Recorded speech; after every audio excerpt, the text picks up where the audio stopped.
The agenda is adopted.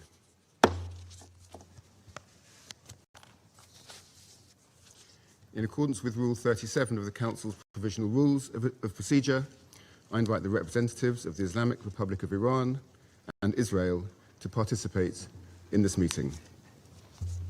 It is so decided. In accordance with Rule 39 of the Council's Provisional Rules of Procedure, I also invite His Excellency, Mr. Majed A. Abdulaziz, Permanent Observer of the League of Arab States to the United Nations, to participate in this meeting. It is so decided. The Security Council will now begin its consideration of item 2 of the agenda.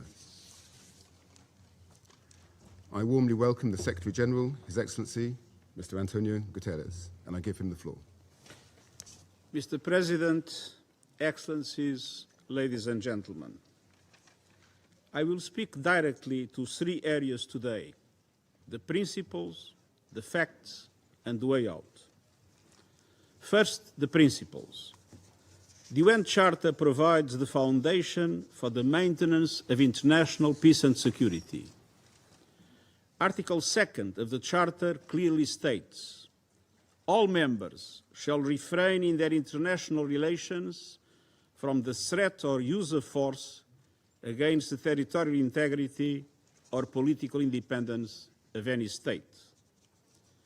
International law and international humanitarian law must always be respected. That is why, since this morning, I have condemned the massive military strikes by the United States and Israel against Iran. And I also condemned the subsequent attacks by Iran, violating the sovereignty and territorial integrity of Bahrain, Iraq, Jordan, Kuwait, Qatar, Saudi Arabia, and the United Arab Emirates. We are witnessing a grave threat to international peace and security. Military action carries the risk of igniting a chain of events that no one can control in the most volatile region of the world. Let me be clear, there is no viable alternative to the peaceful settlement of international disputes. Lasting peace can only be achieved through peaceful means, including genuine dialogue and negotiations. Mr. President, second, the facts. The situation on the ground is very fluid. There are many unconfirmed reports. Here is what we know. About 20 cities across Iran, including Tehran, Isfahan, Qom, Shahryar, and Tabriz, have reportedly been attacked. In Tehran, large explosions were reported in the district that includes the presidential palace and the compound of the supreme leader. Several high-ranking officials have reportedly been killed, including, according to Israeli sources, Iran's supreme leader Ali Khamenei, that I'm not in a position to confirm. Iran's airspace has been closed and the country is under a near-total internet blackout. The attacks have reportedly caused significant civilian casualties. According to Iranian media, an airstrike killed at least 85 people and injured many more at a girls' school in Minab, or Mogan province, and the school in Tehran was also reportedly hit, causing 2 deaths. Mr. President, military action is expanding rapidly across the region, creating an increasingly volatile and unpredictable situation and heightening the risk of miscalculation.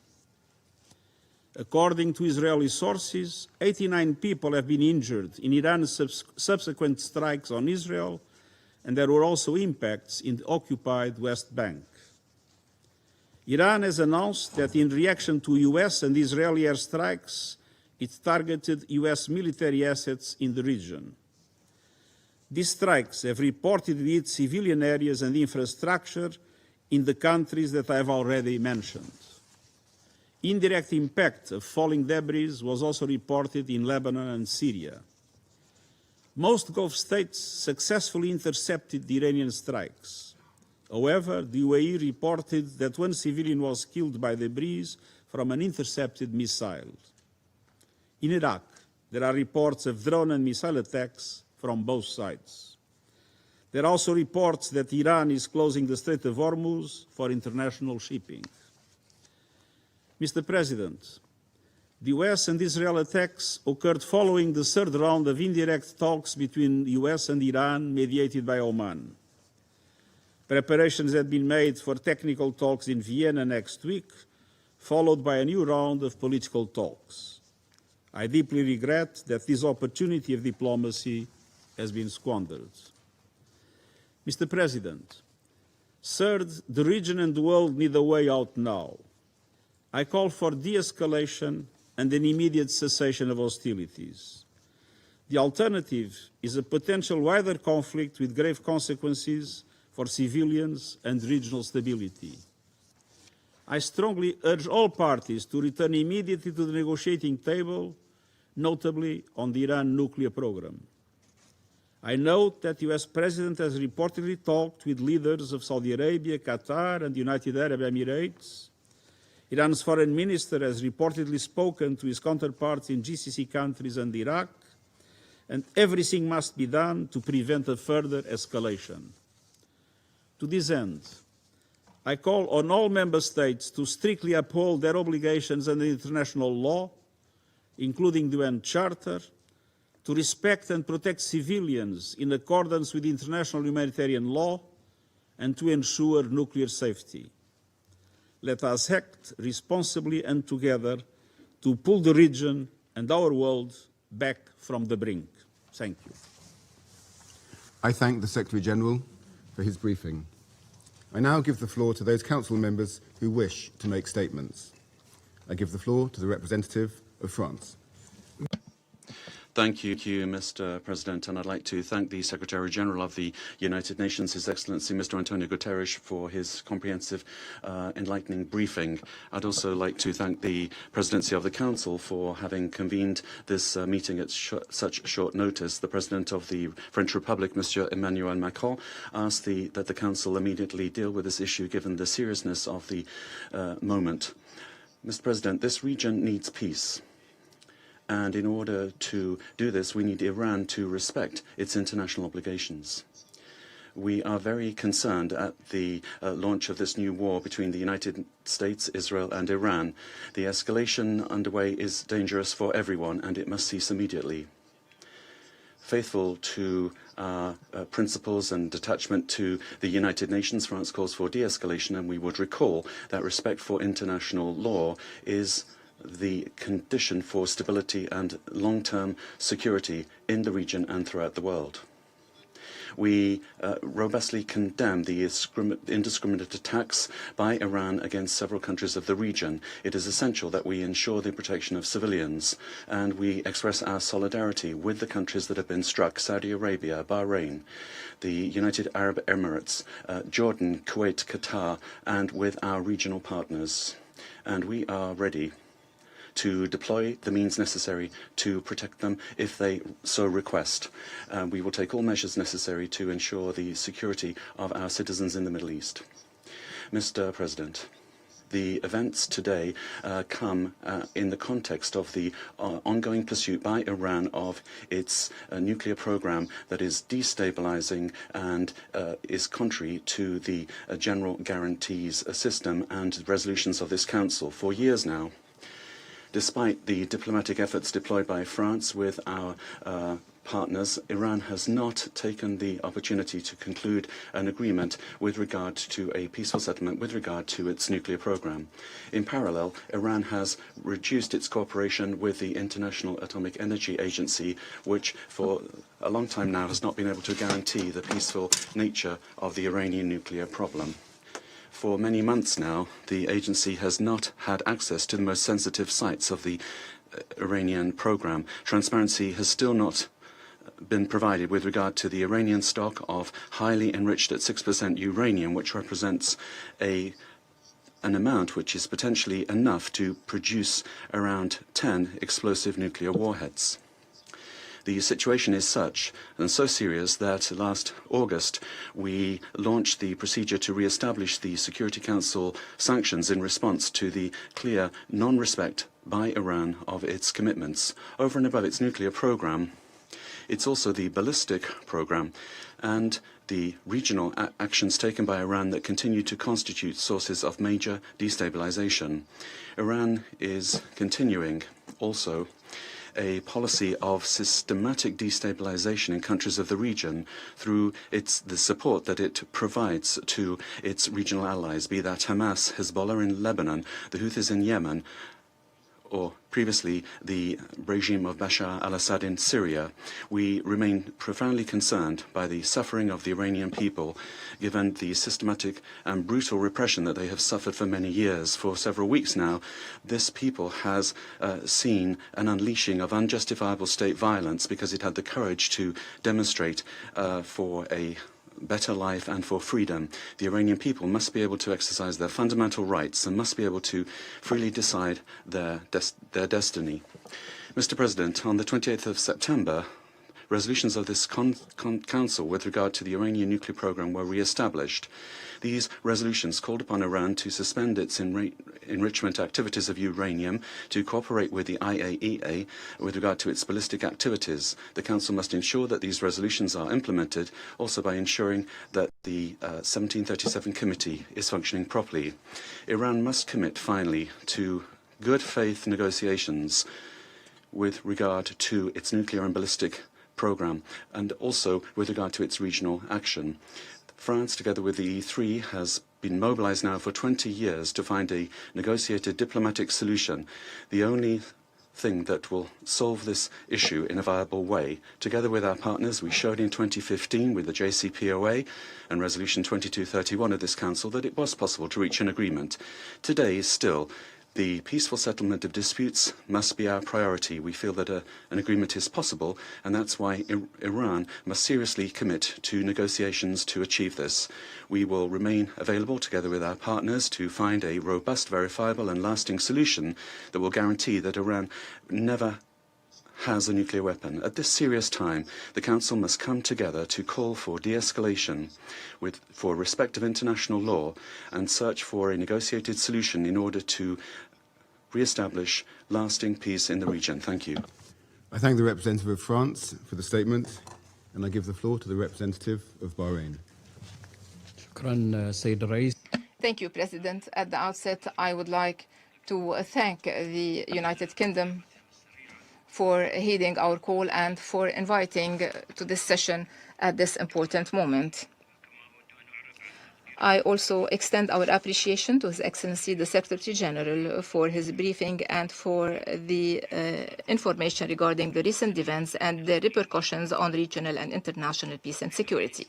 Mr. President, my country never expected, my country which is a champion of peace and coexistence, never expected to be targeted by wanton aggressions without any justification.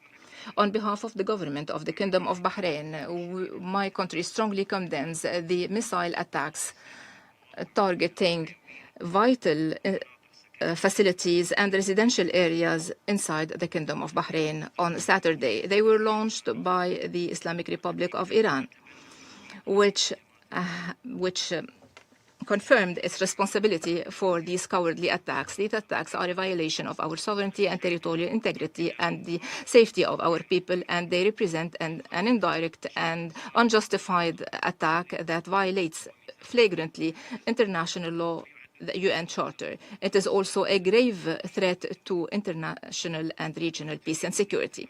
The Kingdom of Bahrain strongly condemns these acts of aggression, which represent an unprecedented escalation.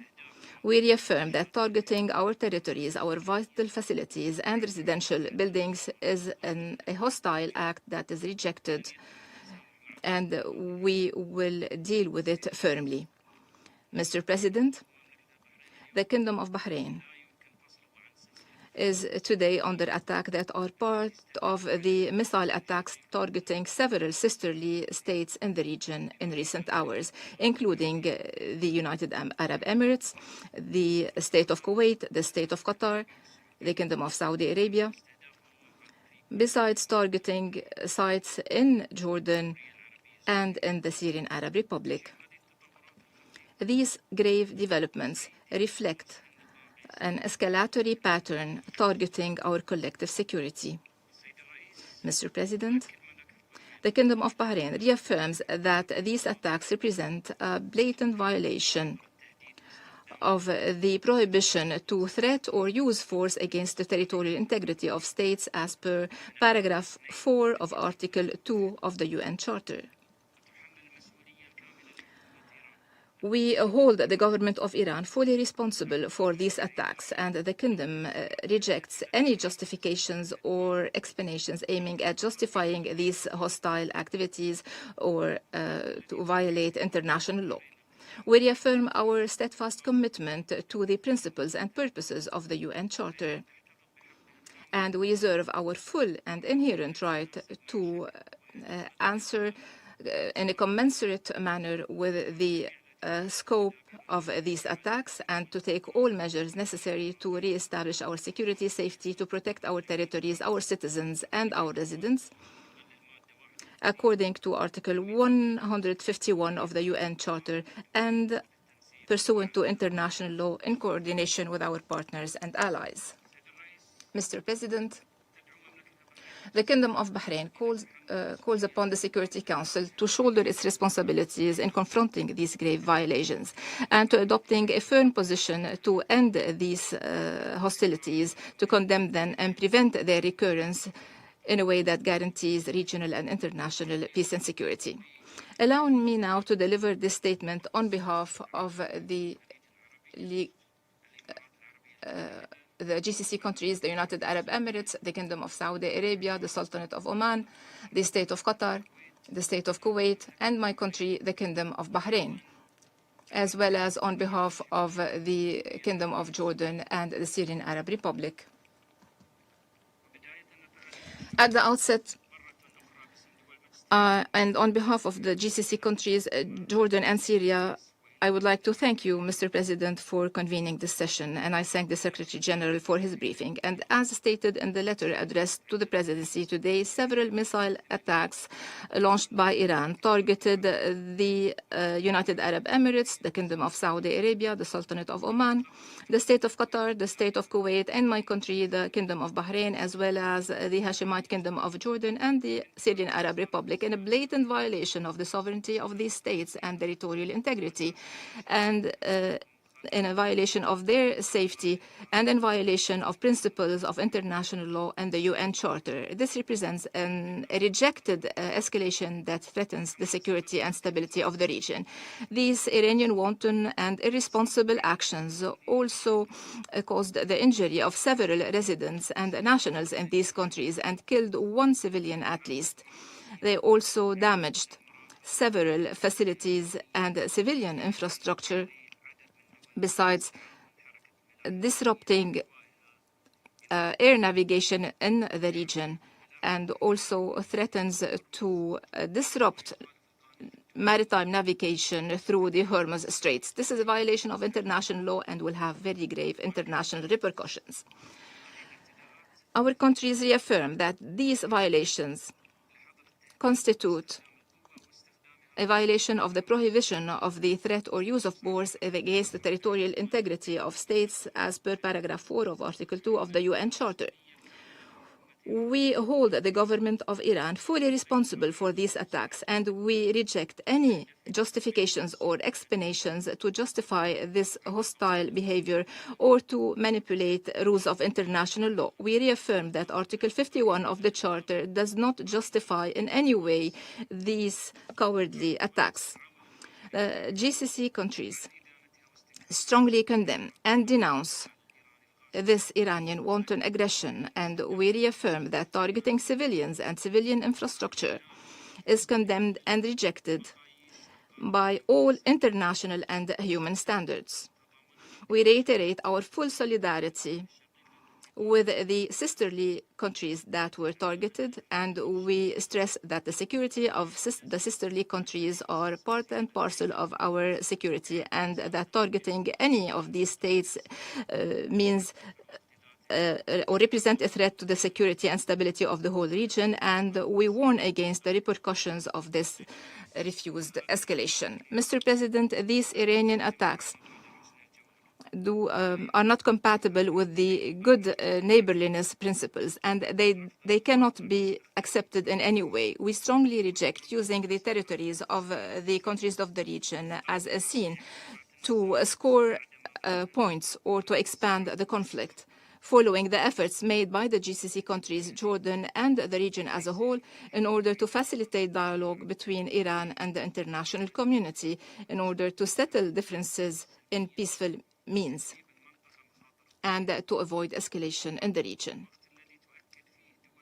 While the GCC countries reaffirm that their steadfast commitment to the purposes and principles of the UN Charter, they reserve their full and inherent right to self-defense pursuant to Article 51 of the UN Charter, and reserve the right to retaliate against this brutal attack in a commensurate manner and in line with international law. We reserve the right to take all necessary measures to restore security and stability and to protect our territories, our people and residents, and to guarantee our sovereignty, security, stability and national interests. Mr. President, in conclusion, the GCC countries appreciate all the positions supporting our sovereignty and security. We call upon the Security Council to shoulder all its responsibilities in confronting these grave Iranian violations and to take a firm stance condemning and refusing these unjustified and irresponsible attacks and preventing their recurrence in a way that guarantees regional and international stability and security. We call for containing this crisis to preserve the stability and security of the region, to protect its peoples, and to avoid a wider confrontation. Thank you, President. I thank the representative of Bahrain for the statement. I now give the floor to the representative of the Russian Federation. Mr. President, we'd like to thank the Secretary General for his briefing. First of all, I wish to express our firm rejection of the fact that the presidency today, that the meeting today is taking place under the agenda item, the situation in the Middle East. We wish to recall that Russia and China requested that it be held under the agenda item, threats to international peace and security. That request was also contained in the relevant letter of the Iranian colleagues. The aggression that Iran has been subjected to today threatens to lead to escalation in an already escalated region, and it could go far beyond its borders.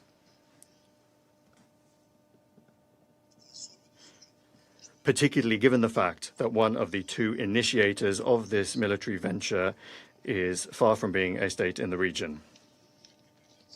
Attempts by the British presidency to artificially downplay the degree of danger of the current situation is simply unacceptable. The presidency also grossly scorned Russia and China's request to invite as a briefer to today's meeting the professor at Columbia University, Jeffrey Sachs.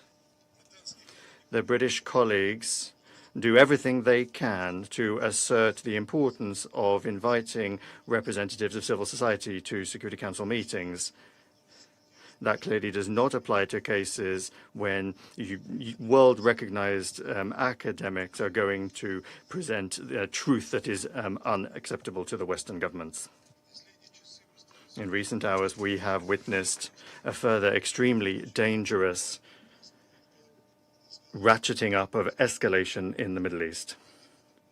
Early in the morning of the 28th of February, the United States and Israel began launching massive military strikes on the territory of Iran.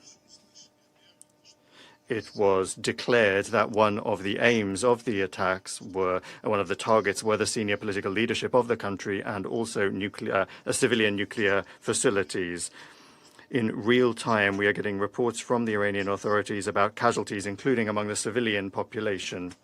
More than 200 people have died in 24 provinces of the country. We were particularly aggrieved to learn of the strike on a girls' school in Minab, where it is reported that 85 children were killed. We sincerely express our sincere condolences to the family and loved ones of the victims, and we wish a swift recovery to the injured. Our country will do everything necessary to ensure the security and safety of Russian citizens that are on the territory of the Islamic Republic of Iran. Mr. President, Washington and West Jerusalem's actions are nothing other than yet another unprovoked act of armed aggression against a sovereign and independent UN member state in violation of the Charter of the organization and of the fundamental principles of international law. They are openly aimed at further interfering in the internal affairs of Iran and at destroying a state that has found disfavor with the West. The US and Israel's irresponsible step, reckless step, as we warned previously, has already led to a sharp escalation of the situation across the region. Bahrain, Jordan, Qatar, Kuwait, the United Arab Emirates, and Syria and Saudi Arabia have all been affected. And those countries that have repeatedly said to their American partners that they don't need this escalation in the Middle East. Moreover, the US and Israel military operation has been a betrayal of diplomacy. These countries once again are bringing to bear military force against Iran at the very height of negotiations, just as they did in June 2025. Just the day before yesterday, on the 26th of February in Geneva, there was the latest round of US-Iranian contacts with the facilitation of Oman. The Minister of Foreign Affairs of Iran, Abbas Araghchi, noted that an understanding and agreement had been reached to continue the dialogue.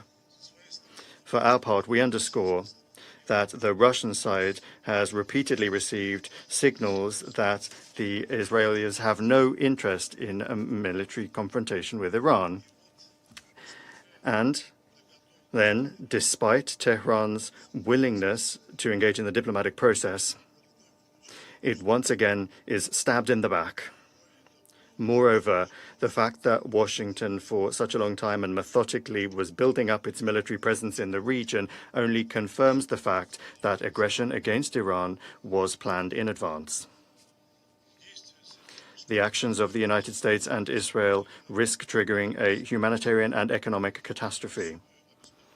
Of particular concern, once again, are the threats to nuclear safety and security and radiological safety and security. The statements today from the President of the United States, Donald Trump, to the effect that this operation was aimed at preventing Iran from acquiring a nuclear weapon are not justified. They are unfounded. Tehran has consistently stated that it does not have any such plans and that is fulfilling its obligations under the Nuclear Non-Proliferation Treaty. Moreover, Iran has repeatedly underscored its readiness to put at the basis of new agreements with the United States the preservation of its status as a state, as a non-nuclear weapons state, provided that there is observation and respect for the legitimate right of the Islamic Republic of Iran as a state party to the NPT to develop peaceful nuclear technologies. Against this backdrop, the attempts of Western countries to justify the US and Israeli aggression as though there were some alleged threats to international peace and security are unfounded. These are threats that were allegedly coming from the Iranian nuclear program. We, of course, recall that the only source of reliable information in this regard are the relevant reports of the IAEA Director General, and those reports never indicated that. And they never said that Iran may be engaging in the development of a nuclear weapon. The objects that strikes are being launched against are under the agency's safeguards. That is to say, a priori, they cannot be used for any such activities. Against this backdrop, we expect that the IAEA Director General, Rafael Grossi, will provide unambiguous assessments and will condemn this latest undermining of the NPT's authority and undermining of the global regime for the non-proliferation by the USA and Israel. Nuclear energy objects, including the Bushehr nuclear power plant, cannot in any circumstances be the target of strikes by armed forces. That is unacceptable. Mr. President, we note that today's events were the latest phase of consistent escalatory steps around Iran by Western countries. That includes the US-Israeli strikes on the country's territory in June 2025 and the US's open interference and the open interference by US allies in the domestic political situation in Iran in January of this year.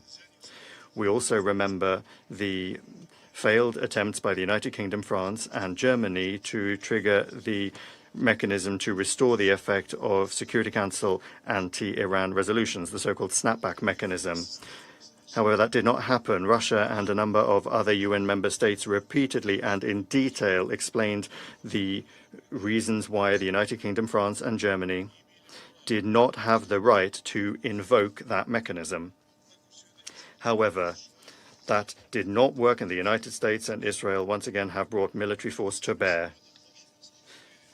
There are obvious parallels with the events of 2003 when the US representatives waved a test tube around in this room to justify their invasion of Iraq by saying that there were weapons of mass destruction present there that no one actually found.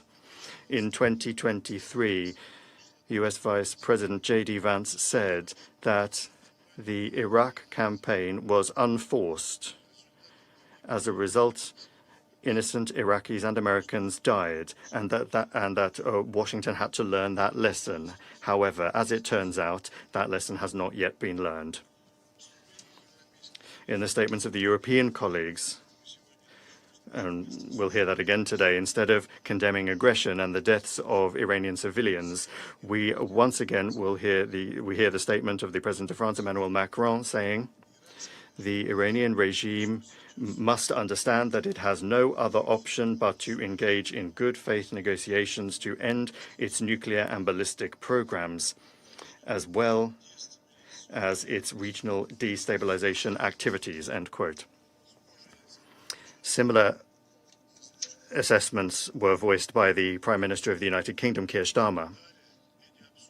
These absurd statements were then backed up by a joint statement of the leaders of the United Kingdom, France, and Germany, condemning only Iran's strikes on the countries in the region.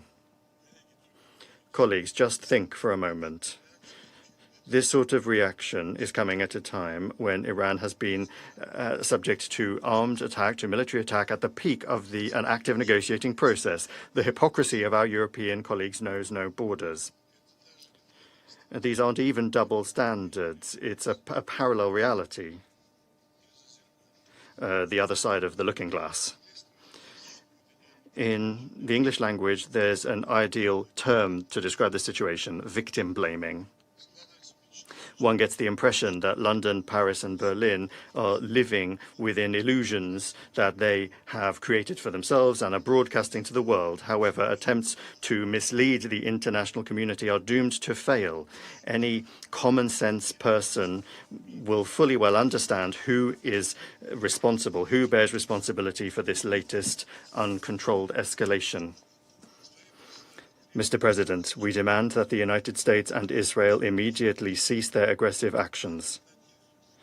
An alternative to resolving the Iranian subject, including its nuclear component, the alternative to peaceful and diplomatic means simply does not exist, and it never has. We insist on the immediate resumption of political and diplomatic settlement efforts and the pursuit of solutions based on international law, mutual respect, and a balance of interests. Russia unchangingly stands ready to provide all necessary assistance for that work. Thank you. I thank the representative of the Russian Federation for the statement, and I give the floor to the representative of China. Thank you, President. I thank Secretary General Guterres for his briefing and support his call for de-escalation and return to diplomatic negotiations. Today, the United States and Israel brazenly launched military strikes against targets inside Iran, causing a sudden escalation of regional tensions. China is deeply concerned about this development. China consistently advocates that all parties should abide by the purposes and principles of the UN Charter and opposes and condemns the use or threat of force in international relations. China stresses that the sovereignty, security, and territorial integrity of Iran and other regional countries must be respected. China is deeply saddened by the large number of civilian casualties caused by the conflict. At all times, the red line for protecting civilians in armed conflict must not be crossed, and the indiscriminate use of force is unacceptable. China calls on all parties to fulfill their obligations under international law, including international humanitarian law, effectively ensure the safety of civilians and avoid attacks on civilian facilities. The use of force is not the right way to settle international disputes. It only intensifies hatred and confrontation. The escalation and spillover of tensions in the Middle East serves no one's interests. Dialogue and negotiations are the only way to resolve differences. China calls on an immediate cessation of military actions to prevent further cycles of escalation. The military strikes occurred at a time when the US and Iran were engaged in diplomatic negotiations, which is shocking. The parties concerned should demonstrate political sincerity, resume dialogue and negotiations as soon as possible, and return to the right track of a political solution. China stands ready to work with the international community to advance peace efforts and help restore peace and stability in the Middle East at an early date. I thank you, President. I thank the representative of China for the statement, and I give the floor to the representative of Colombia. Mr. President, I'd like to thank the United Kingdom in its capacity as President of the Security Council for the prompt convening of this emergency meeting at the request of several countries, including Colombia. We would also like to thank the Secretary General for the information shared, and we welcome the delegations participating at this meeting. Colombia is taking the floor guided by an essential conviction. The protection of human life must always be at the heart of international decisions, and we're also equally convinced that the United Nations Charter is binding. Colombia reaffirms its unequivocal defense of international law and of the purposes and principles of the Charter, international peace and security, the peaceful settlement of disputes, the prohibition of the use or the threat of the use of force, the sovereign equality of states, respect for the sovereignty, territorial integrity and political independence of all states, and non-intervention. Mr. President, we are facing a serious military escalation that threatens to spill over into a regional confrontation with unpredictable consequences. The use of force and the logic of reprisals are substituting diplomacy, dialogue and law. In the face of this alarming situation, we condemn any military action that is contrary to the Charter, wherever it comes from. Our country has been consistent in this organization and in this council. No state may unilaterally claim the right to attack another in order to impose regime change, and that principle does not depend on who the actor is, as it is a pillar of the international order. The prohibition of the use or threat of force enshrined in the Charter does not admit selective interpretations.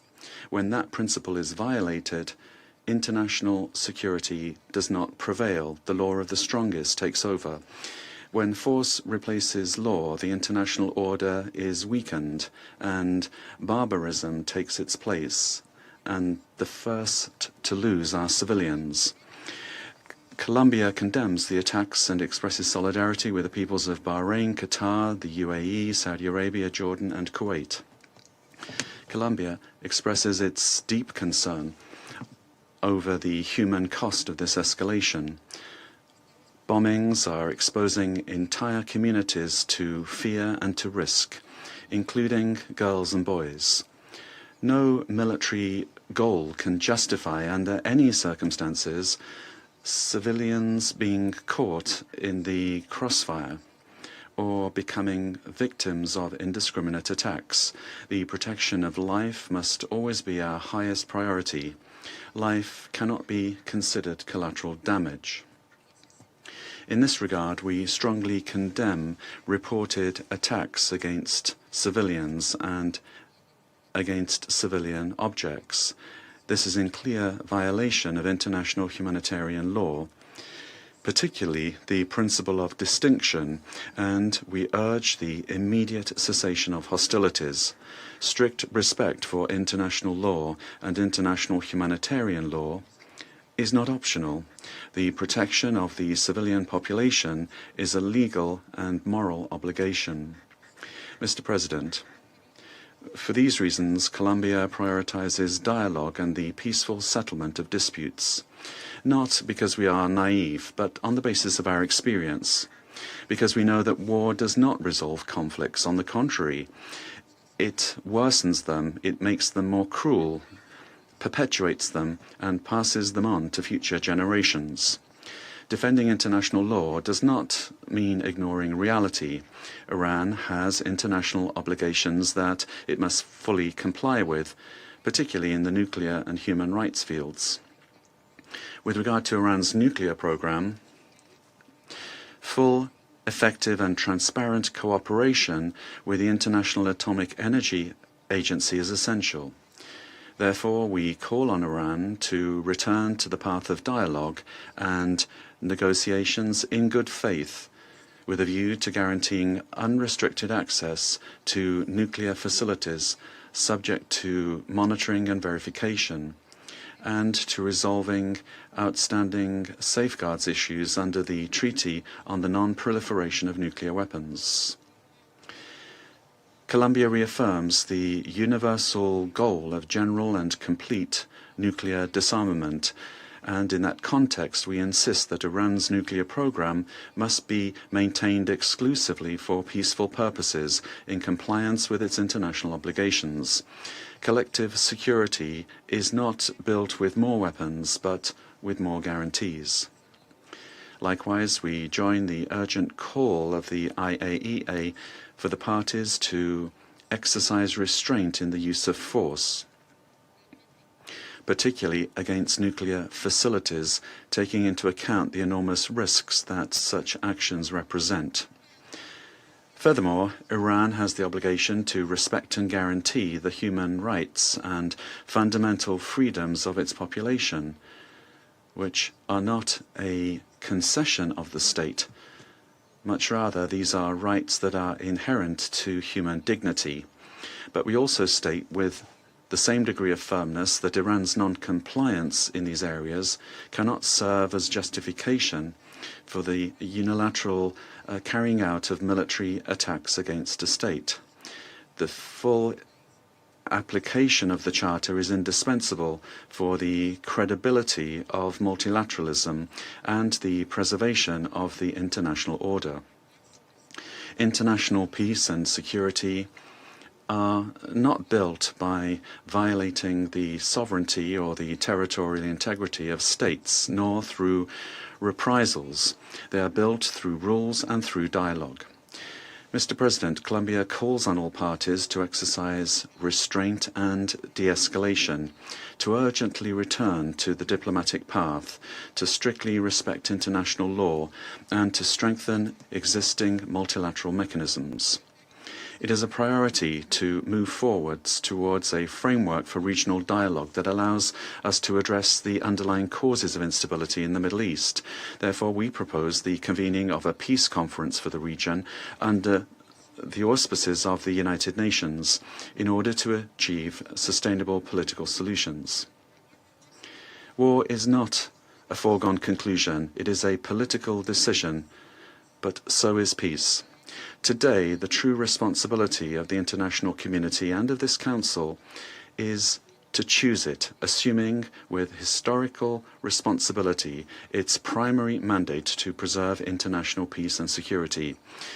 The United Nations organization cannot fall short of the gravity of this moment. It needs to choose to stop destruction before it becomes irreversible and make space for diplomacy before it is too late. Thank you very much.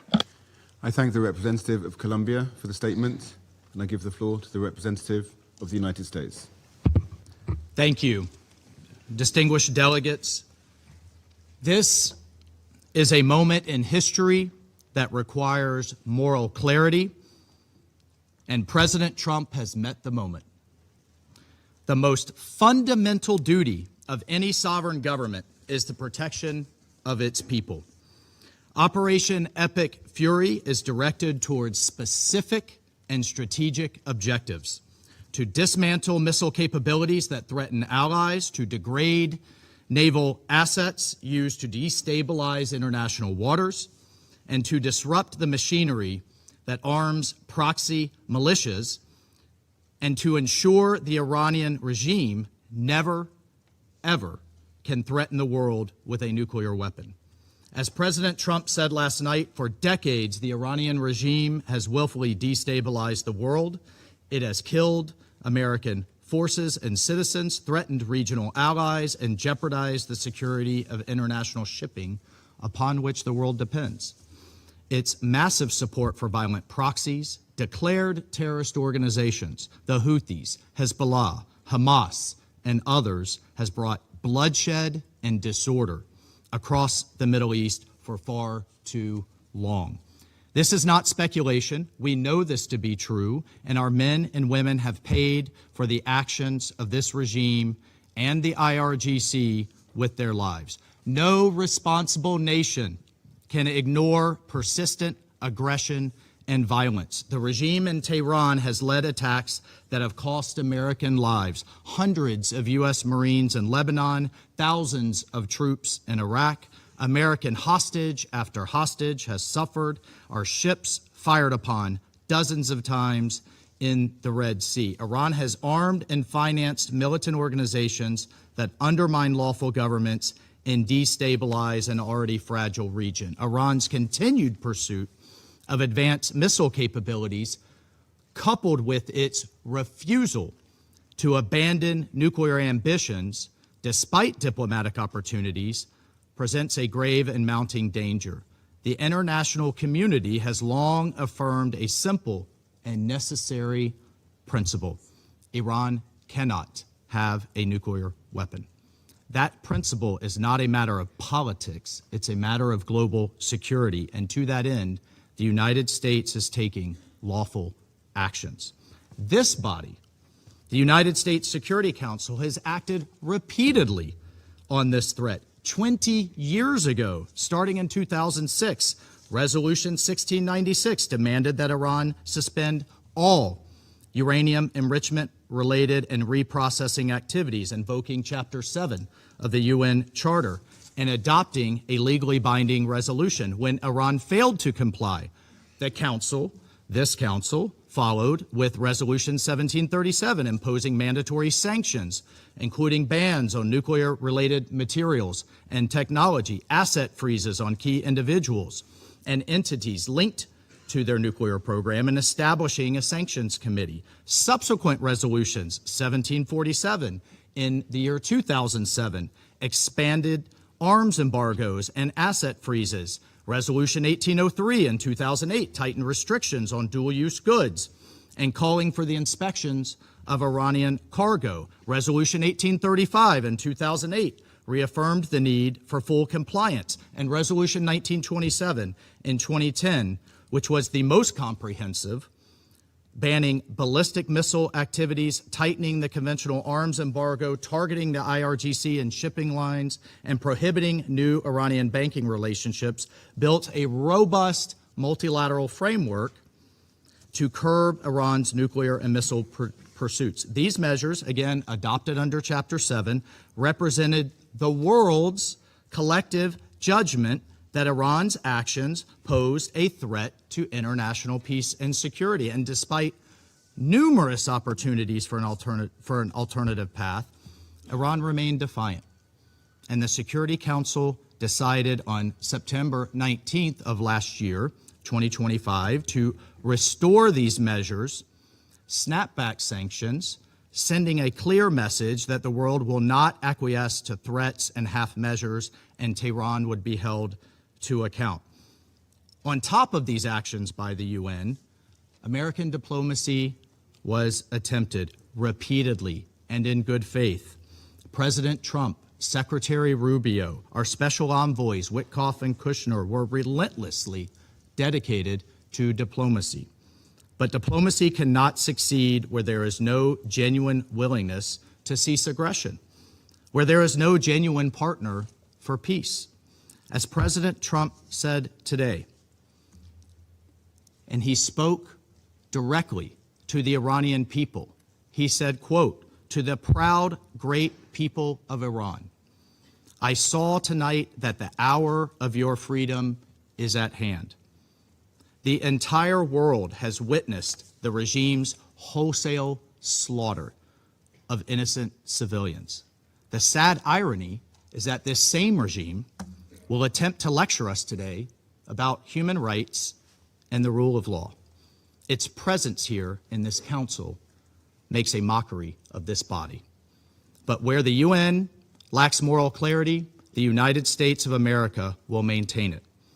Indiscriminate and unprovoked attacks by the Iranian regime today against our regional partners, Kuwait, the United Arab Emirates, Bahrain, Qatar, Jordan, and others, reinforce precisely why such actions are necessary. The regime has not only struck military assets, but civilian infrastructure as well. Those who stand with us must know that their security is not negotiable. The safety of our allies is not conditional. It is assured. The bottom line is this, colleagues. Our allies and partners can count on the United States and can count on President Trump. Colleagues, peace is not preserved by appeasing those who threaten it. Peace is preserved through strength in the face of terror. History has taught us that the cost of inaction is far greater than the burden of decisive action. And our president, President Trump, has taken that decisive action today. I thank you. I thank the representative of the United States for the statement, and I give the floor to the representative of Denmark. Thank you, Mr. President, and thank you to the UK Presidency for convening the Council for this urgent meeting following the latest developments in the Middle East. I also wish to thank the Secretary General for his statement. Today's developments are deeply concerning and pose the risk of further destabilizing an already volatile situation at a time of heightened tensions in the Middle East. Mr. President, let me reiterate our deep concern over Iran's unacceptable behavior related to its nuclear program, its ballistic missiles, its destabilizing activities in the region and beyond, and its violent crackdown and repression against its own people. As a consequence, the European Union, with Denmark's active support, has adopted strong sanctions against Iran, just like we have always been promoting diplomatic efforts to address the nuclear and ballistic missile programs through a negotiated solution. I also wish to express Denmark's condemnation of Iran's attacks today on countries of the region. This must stop immediately. We express our full solidarity with partners in the region under attack. Mr. President, at this critical juncture, de-escalation is imperative. A broader regional escalation would have devastating consequences for the Middle East and for international peace and security. We call for maximum restraint and respect for international law, including international humanitarian law. What is needed is for diplomatic efforts to reduce tension and for the negotiations to resume in good faith as the only viable, lasting solution to the Iranian nuclear issue. Iran must never be allowed to develop or acquire a nuclear weapon. This is essential for regional and international security. Finally, Mr. President, for years now, we have heard the Iranian people calling for dignity, for opportunity, and for their fundamental rights to be respected. For too long, authorities in Tehran have failed to heed these calls. We call on Iran to refrain from further attacks, give up their weapons programs, and to meaningfully engage with the international community in a manner consistent with its international obligations and the will and aspirations of its own citizens. I thank you. I thank the representative of Denmark for the statement, and I give the floor to the representative of Pakistan. Thank you, President. I would like to thank the Secretary General for his sobering presentation and assessment of the unfolding situation in the Middle East after concerning developments in the region. We concur with his view that there is no viable alternative to a peaceful settlement. President, Pakistan condemns the initiation of unwarranted attacks against the Islamic Republic of Iran in violation of international law. Yet again, these attacks come at a time when renewed diplomatic efforts were underway to reach a peaceful and negotiated solution.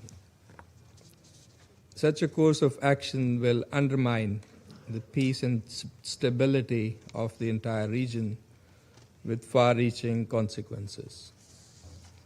Pakistan also condemns the attacks against the Kingdom of Saudi Arabia, Bahrain, Jordan, Kuwait, Qatar, and the United Arab Emirates, and stands in solidarity with all these brotherly countries and underscores the need to exercise maximum restraint. This is extremely unfortunate since several brotherly Arab countries were in fact supporting dialogue and emphasizing the need to avoid escalation. We particularly laud Oman's role in facilitating and mediating dialogue between Iran and the United States. These unprovoked attacks, therefore, constitute blatant violations of the sovereignty of the brotherly Gulf states. Pakistan also condemns the unfortunate death of a Pakistani national in the UAE during this dastardly attack. We urge all sides to refrain from any further actions that may undermine the security and territorial integrity of other regional countries. President, we regret the fact that diplomacy has once again been derailed as these attacks have happened right in the middle of negotiations. These military actions undermine dialogue and further erode trust that was already in short supply. We offer our condolences and sympathies to civilians caught in the middle of these violent acts. Our thoughts go out to the school children in Iran and many civilians elsewhere, and the family of the Pakistani national who was killed during attacks on the United Arab Emirates earlier today. President, the purposes and principles of the UN Charter are inviolable and sacrosanct. The Charter prohibits threat or use of force against territorial integrity or political independence of states. Pakistan reiterates the call for full respect for international law, including the UN Charter, as well as the international humanitarian law. We are deeply alarmed at the risk of regional conflagration. Safety and well-being of millions of our compatriots in the countries of the region is also top priority for Pakistan. Pakistan is maintaining close contact and coordination with brotherly neighboring countries, including at the leadership level. we are ready to extend our support towards peaceful resolution of outstanding issues. Pakistan has consistently advocated the primacy of peaceful settlement of disputes and the imperative of avoiding confrontation and conflict in a region already beset by tensions and volatility, as the Secretary General has also noted. Diplomacy and dialogue should be the guiding principles for achieving negotiated settlement of all contentious issues in accordance with the rights, obligations, and responsibilities of the parties concerned. Pakistan calls on all sides to immediately halt escalation and urgently resume diplomacy with a view to achieving a peaceful, negotiated resolution to this crisis. Thank you so much. I thank the representative of Pakistan for the statement, and I give the floor to the representative of Greece. Thank you, Mr. President, for convening this meeting at such a short notice. I would like also to thank the Secretary General for his briefing and his messages on respecting the principles of the UN Charter and his calling on de-escalation and a peaceful settlement of the situation. Mr. President, we express our deep concern following today's escalation. Our aim should be to return to substantial negotiations towards a peaceful settlement in line with international law and the UN Charter. As the Council meets in this critical moment, we would like to stress the following. First, restraint is imperative. The risk for a wider regional confrontation with potentially grave consequences for international peace and security is real. Absent a swift diplomatic solution, we might now face the consequences of prolonged crisis. All parties must therefore exercise restraint, prevent a further spiral of violence, and work urgently to reopen credible channels of dialogue. Our Prime Minister and Minister for Foreign Affairs are in constant contact with our partners in the region. We strongly condemn the Iranian strikes in Bahrain, Jordan, Kuwait, Qatar, Saudi Arabia, and the United Arab Emirates. Second, Greece has consistently expressed its strong concern regarding Iran's nuclear program. Iran must never be allowed to acquire a nuclear weapon. The accumulation of significant quantities of uranium enriched up to 60% by a non-nuclear weapon state raises serious proliferation concerns and has no credible civilian justification. Full cooperation with the IAEA and strict adherence to international obligations are indispensable. It is widely believed that strong, permanent, and verifiable oversight on Iran's nuclear and ballistic programs is a precondition for stability in the region. Diplomacy, grounded in verification and transparency, remains the only sustainable path forward. Third, maritime security in the Gulf, the Straits of Hormuz, and the Red Sea must be fully respected by all sides. Even more now, of all times, stability is of the utmost importance. We urge Iran and its allies in the region to refrain from any retaliatory action that could endanger freedom of navigation, threaten commercial shipping, or further destabilize global energy and trade flows, constituting a blatant violation of the international law of the sea as reflected in UNCLOS. Fourth, the protection of civilians and respect for international law must remain absolute priorities. Adherence by all member states to the UN Charter, international humanitarian law, and human rights law becomes even more critical. Civilians must not bear the cost of military escalation. The humanitarian consequences of further confrontation could be severe. In closing, Mr. President, the stakes for regional and global peace are exceptionally high. We urge Iran to immediately engage in meaningful and good faith negotiations with a view to achieving a durable, negotiated solution. Dialogue and diplomatic engagement aimed at restoring stability and providing credible security assurances for all concerned must prevail. Failure is not an option. I thank you. I thank the representative of Greece for the statement, and I give the floor to the representative of Somalia. Thank you, Mr. President. I have the honor to deliver this statement on behalf of the A3 members of the Security Council, namely the Democratic Republic of the Congo, Liberia, and my own country, Somalia.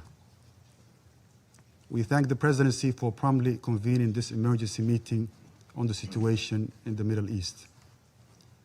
The A3 thanks the Secretary General for his thorough update on this worrying and rapidly evolving development in the Middle East and its implications on international peace and security. We also echo the Secretary General's message of today's military escalation in the Middle East. We welcome the representative of Iran to this meeting.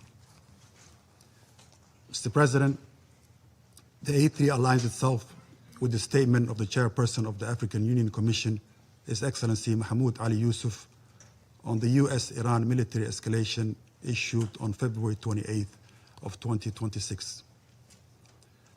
The reported military strikes carried out by the United States in coordination with their Israeli forces against targets inside the Islamic Republic of Iran and Iran's subsequent response represents a perilous and deeply troubling escalation, one that marks a serious intensification of hostilities in the Middle East and threatens to engulf the entire region in an uncontrollable cycle of violence, suffering, and pain. The A3 condemns the missiles and drone attacks carried out by Iran against the sovereign territories of Bahrain, Kuwait, Qatar, Saudi Arabia, and the United Arab Emirates.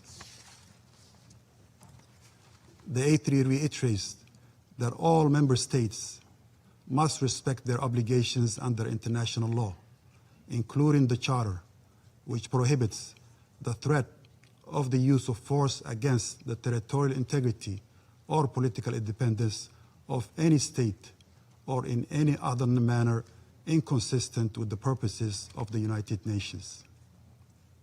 These actions risk further destabilizing the Middle East and underscore the urgent imperative to safeguard broader peace and internal stability, particularly as the geographic scope of military activity expands beyond the initial parties to the conflict.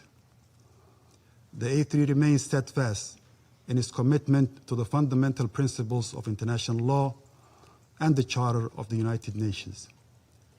At the same time, the A3 recognizes the concerns of all states in the region, which must be addressed through dialogue and peaceful means in accordance with international law and the UN Charter. We believe that all member states share a responsibility to act in accordance with these commitments, and that these are essential foundations for international cooperation and peaceful coexistence. Mr. President, the A3 calls for restraint, urgent de-escalation, and sustained dialogue.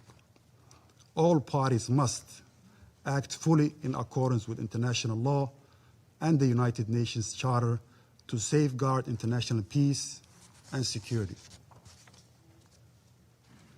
Our position underscores the importance of dialogue, the peaceful settlement of disputes, and respect of international law. It's important for all parties to exercise restraint and responsibility, uphold international law, and avoid any actions that could escalate tensions or threaten regional peace and stability.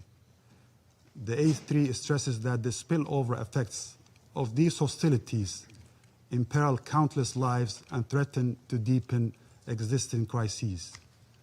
The A3 expresses its solidarity with the people of the region and reiterates that the African Union's commitment to peace, stability, and mutual respect among nations and regions. Mr. President, in this regard, the A3 urges all parties to prioritize diplomatic engagements, including the ongoing international mediation efforts facilitated by the Sultanate of Oman to prevent further deterioration and uphold international rules-based order. At this critical juncture, the A3 calls for the swift return to the path of negotiations as the only viable means to reach a sustainable agreement regarding the Iranian nuclear program. Sustainable peace can only be achieved through diplomacy, not through force. The A3 strongly reaffirms the urgent necessity of establishing a Middle East zone free of nuclear weapons and other weapons of mass destruction, applicable to all states in the region without exception, in accordance with relevant international resolutions. We also stress the need for all Middle Eastern countries to join the Treaty on the Non-Proliferation of Nuclear Weapons as a step toward regional and global security. We emphasize the paramount importance of protecting civilians and civilian infrastructure, including in the context of cross-border strikes and retaliatory actions, and as well as refraining from targeting nuclear facilities that are under International Atomic Energy Agency safeguards, in line with relevant IAEA resolutions and the United Nations Security Council decisions. The A3 reaffirms its commitment to multilateralism and the principles of the United Nations Charter.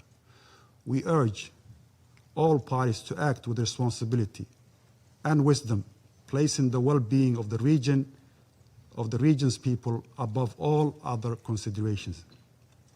It's important to seize this moment to redouble our efforts for de-escalation and to support a diplomatic process that can deliver peace, stability, and security for all states in the Middle East. The A3 stands ready to support all efforts within this Council and in cooperation with regional and international partners to facilitate a peaceful, inclusive, and lasting resolution to the situation in the Middle East. I thank you, Mr. President. I thank the representative of Somalia for the statement, and I give the floor to the representative of Panama. Gracias. Thank you, Mr. President. We thank your presidency for convening this meeting, and we acknowledge the presence of the representatives of the countries that are honoring us with their participation. We would also like to thank the Secretary General, Antonio Guterres, for his briefing at this meeting. Less than a year ago, we were in this same chamber deliberating on similar events to those that are of concern to us at this meeting. And these are events that today are still developing, which prevents us from entirely knowing their scope and their consequences.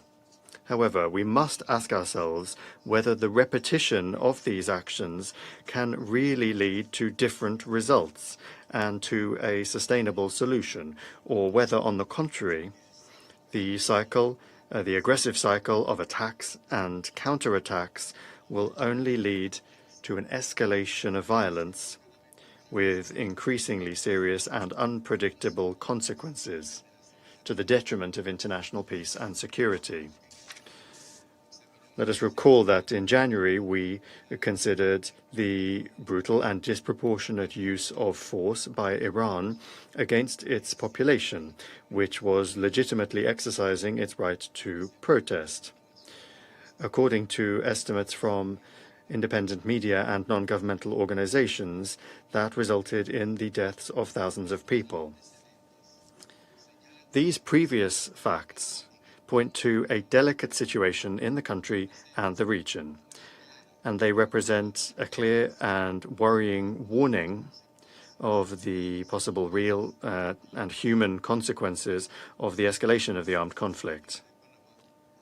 The Republic of Panama notes with grave concern the severity of recent events, which could trigger a regional conflict with serious direct repercussions on neighboring countries, such as those that have just been suffered by Bahrain, the United Arab Emirates, Qatar, Kuwait, Jordan, and Saudi Arabia, which Panama considers to be lamentable. This scenario must be avoided, especially in a context in which the Middle East has already been seriously affected by various crises in recent years, the consequences of which may transcend and cause harm beyond the immediate region and may affect the rest of the world with incalculable consequences.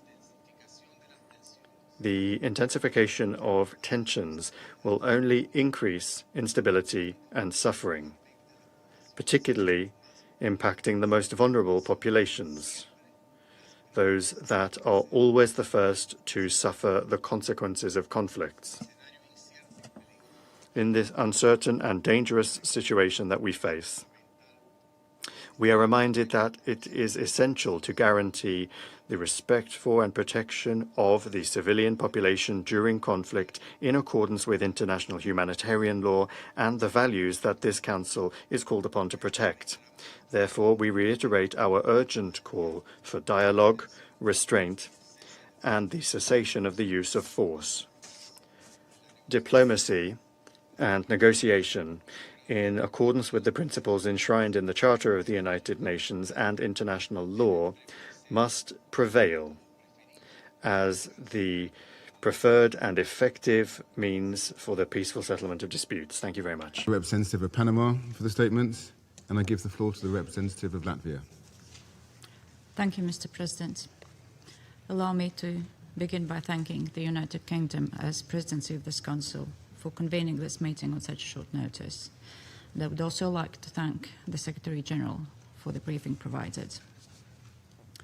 For decades, Iran has been a malign, destabilizing actor in the region and beyond. It has repeatedly and systematically violated its international obligations and posed a threat to international peace and security.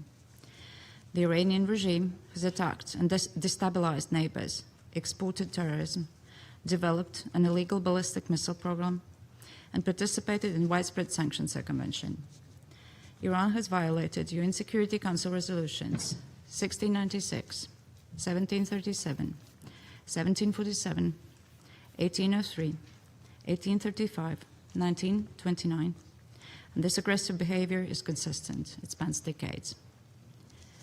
While international law must be respected at all times, the Iranian regime has continuously ignored its responsibilities and binding commitments under the JCPOA and the NPT. The regime has openly maintained its illegal nuclear program, despite repeated and genuine diplomatic engagement from the European Union, the UK, and the US. The IAEA Board of Governors has confirmed over the last 8 months that Iran is failing to engage and to grant monitors access to installations. And this is unacceptable. Iran must cease its illegal nuclear program, comply with its international obligations, and return to the negotiating table. For decades, Iran has maintained terror as its modus operandi. Iran has supported, armed, financed, and trained terrorist groups such as Hamas, Hezbollah, and the Houthis. It has enabled and emboldened attacks against countries near and afar. It has caused the death of thousands of civilians. It has promoted radicalization and the spread of terrorism, and undermined global energy and maritime security. Beyond the Middle East, Iran has directly supported Russia's war of aggression in Ukraine. More than 50,000 of the same Iranian Shahed drones, now striking numerous countries in the Middle East, have been transferred by Iran to Russia. Iranian weapons, Iranian technology have contributed to killing thousands of innocent Ukrainians, and like Russia in Ukraine, Iran is now bringing terror to innocent civilians in the Gulf countries. Latvia stands with the brave people of Iran, brave people that have endured so much, decades of brutality and repression. Recently, this Council met to address the atrocities perpetrated by the Islamic regime against its own people in the streets of Iran.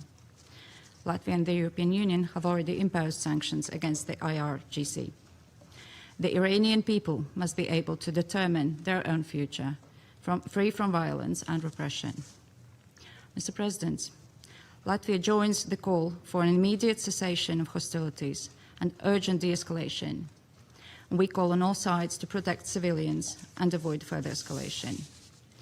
Latvia condemns the unprovoked Iranian strikes against countries in the region, namely our fellow member of the Council, Bahrain, and Jordan, Kuwait, Qatar, Saudi Arabia, the United Arab Emirates. Strikes on these countries constitute a threat to regional and international peace and security, and we stand in solidarity with our partners. I thank you. I thank the representative of Latvia for the statement. I shall now make a statement in my capacity as the representative of the United Kingdom. I thank the Secretary-General for his briefing. Colleagues, this is a fragile moment for the Middle East. The United Kingdom played no role in the strikes against Iran. But we are under no illusion about the nature of the Iranian regime. The Iranian regime has murdered thousands of its own people simply for exercising their fundamental rights and freedoms. Iran has repeatedly ignored calls to find a durable and acceptable solution to the nuclear issue, while continuing to destabilize the region through its support to proxies and partners.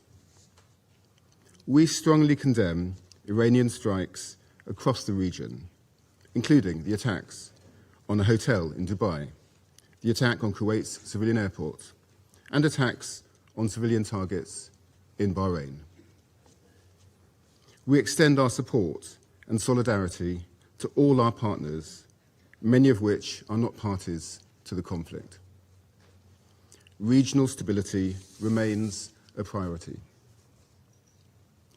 As my Prime Minister stated, UK forces are active and British planes are in the sky today as part of coordinated regional defensive operations to protect our people and regional partners, as the United Kingdom has done before and in line with international law. Reports of strikes on civilians and civilian infrastructure are deeply alarming. The protection of civilians and full respect for international law is critical. Iran must never be allowed to develop a nuclear weapon. That is why we, alongside our French and German partners, have continually supported efforts to reach a negotiated solution. We have always been clear that only a diplomatic solution can fully and sustainably address these threats. We want to see the swiftest possible resolution that ensures security and stability for the region. Iran must refrain from further strikes and its appalling behavior to allow a path back to diplomacy. We will continue to work with our partners to this end in support of peace and security and the protection of civilian life across the region.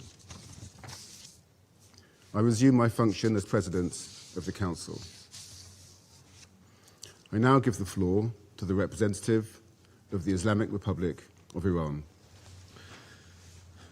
In the name of God, the compassionate and merciful, we appreciate the Secretary General for his briefing and his contribution to this meeting. We express our sincere appreciation to the Russian Federation and China for supporting the convening of this emergency meeting of the Security Council to address the manifest aggression committed by the United States and Israeli regime. I also thank those Council members, in particular China, Pakistan, and the Russian Federation, who have today taken principled position in condemnation this unlawful act.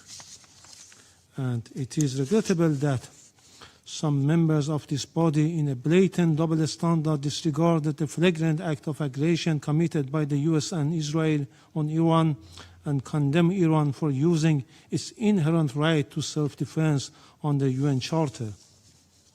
Mr. President, this morning the United States regime jointly and in coordination with the Israeli regime initiated an unprovoked and premeditated aggression against the Islamic Republic of Iran for the second time in the recent months, while deliberately attacking civilian populated areas in multiple large cities of Iran where millions of people reside. As a result of this brutal armed attack, hundreds of civilians have been killed and injured. The aggression and atrocious crime of the United States regime and the Israeli regime and the deliberate and persistent targeting of civilian infrastructure are going. In addition to the numerous civilian residential buildings, the aggressors have also targeted a school in the city of Minab, Hormozgan province, killing more than 100 children. The number of innocent civilians continues to rise. This is not only an act of aggression, it is a war crime and a crime against humanity. Yet today, once again, the representative of the United States, through a regrettable pattern, has attempted to distort facts and rely on misinformation to justify the blatant aggression of the United States and Israel against my country. The facts, however, are unequivocal. The justification advanced by the representative of the United States today are illegal and entirely devoid of legal foundation. The baseless allegation invoked to defend this unlawful use of force have no standing under international law. The invocation of preemptive attack claims of imminent threats or other substantiated political claims cannot legitimize aggression. Such claims are unfounded legally, morally, and politically, and they contradicted the clear principles of the Charter of the United Nations.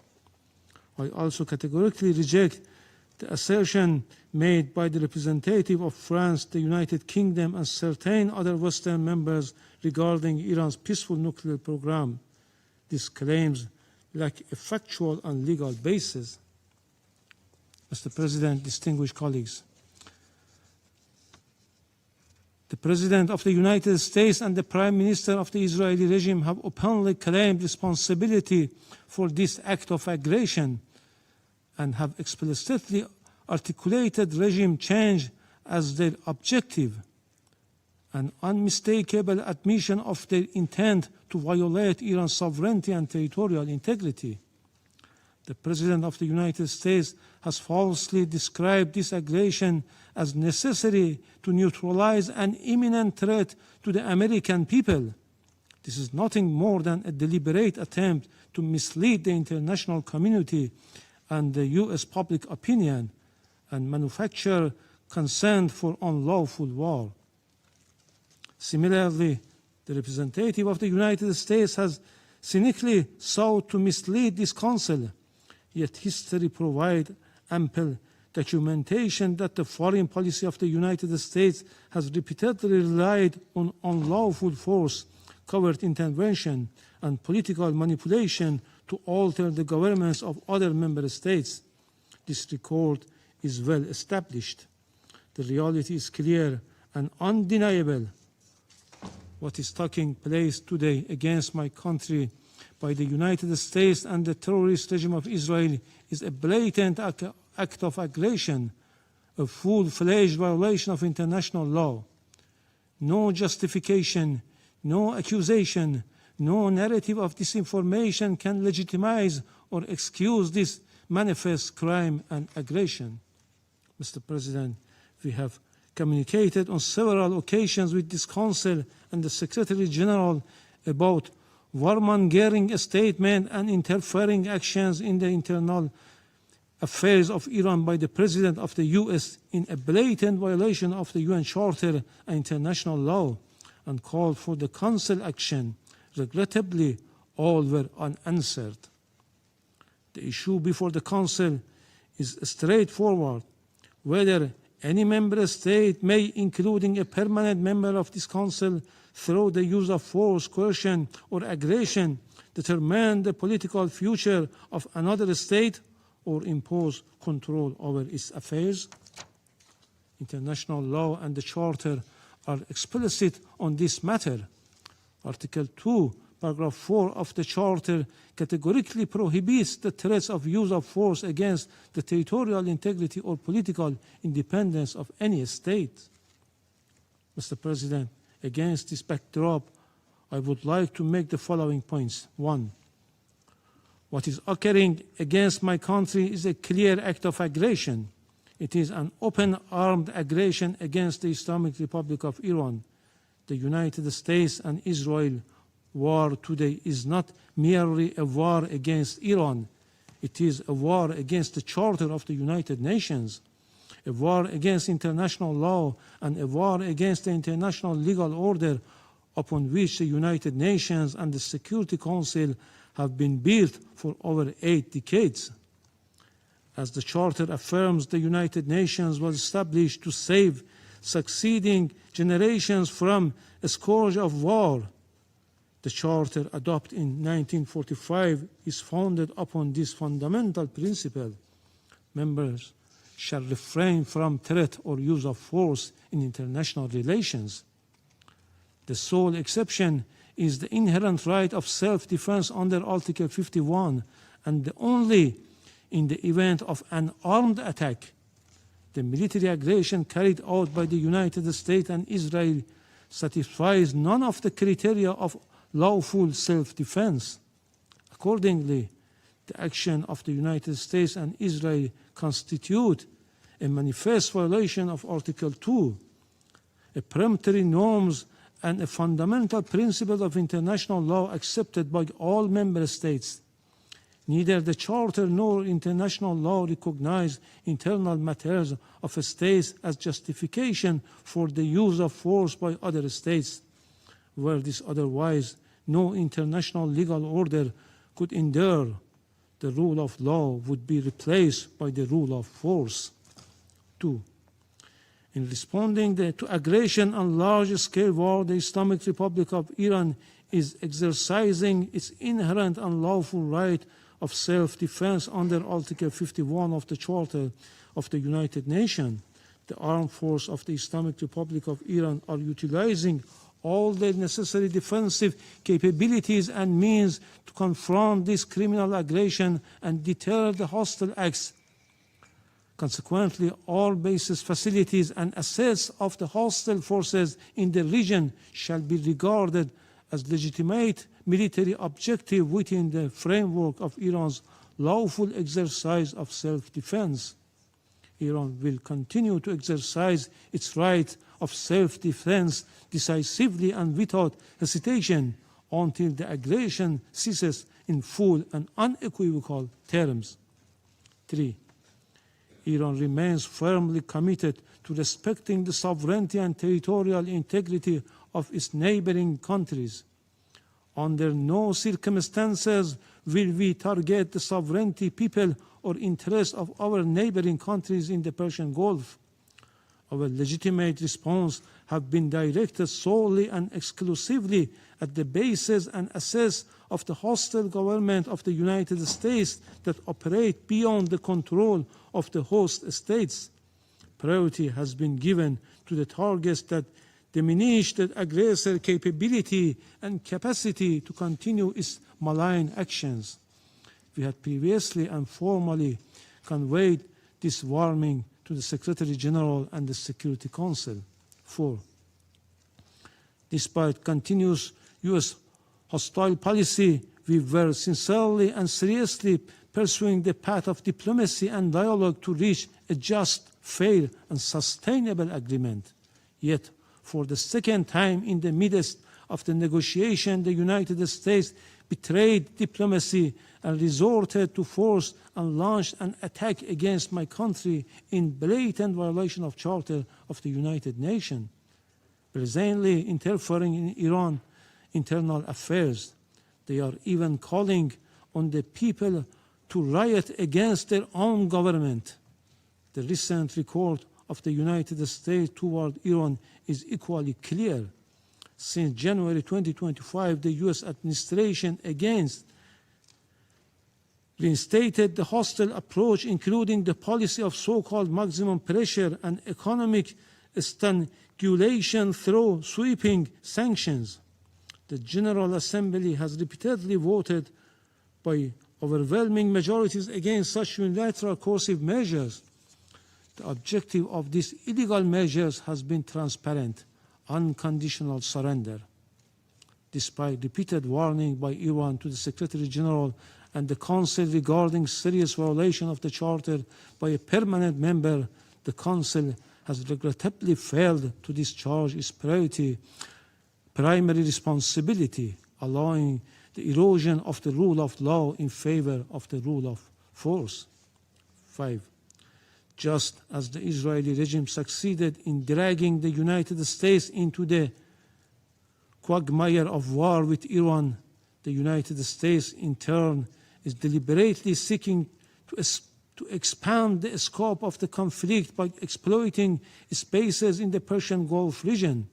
The hostile U.S. government dream of swallowing Iran and forcing the Islamic Republic of Iran into submission will never be realized. This war, before being a contest of military equipment and advanced technologies, is a battle of wills, and in that battle, the Islamic Republic of Iran will prevail. Furthermore, the Islamic Republic of Iran has repeatedly affirmed its commitment to diplomacy and negotiation. However, it will never submit to pressure, coercion, or force. Diplomacy has rules and principles. It cannot coexist with aggression. 6. The duty of Council members is to defend international law and specifically the Charter. They are not called upon to judge the political system of states, nor to determine whether military aggression or economic siege leads to freedom or domination. Expression of concerns and empty condemnation are not sufficient. The Council must act. Pursuant to Article 39 of the Charter, the Security Council must immediately determine the United States and Israeli regime have committed an act of aggression and demand the immediate cessation of its unlawful use of force, including any explicit or implicit threats against Iran, and require binding assurance of non-repetition. Affirm that the United States and Israeli regime bear full international responsibility for all materials and moral damage inflicted upon the infrastructure and facilities of the Islamic Republic of Iran and are obligated to provide full reparation. Let me conclude, Mr. President, with a simple and undeniable truth. Israel and the United States have attacked Iran. They have violated international law and the Charter of the United Nations. They must be held accountable. So long as this aggression continues, Iran will continue to exercise its inherent right of self-defense firmly, proportionately, and without hesitation until the aggression ends.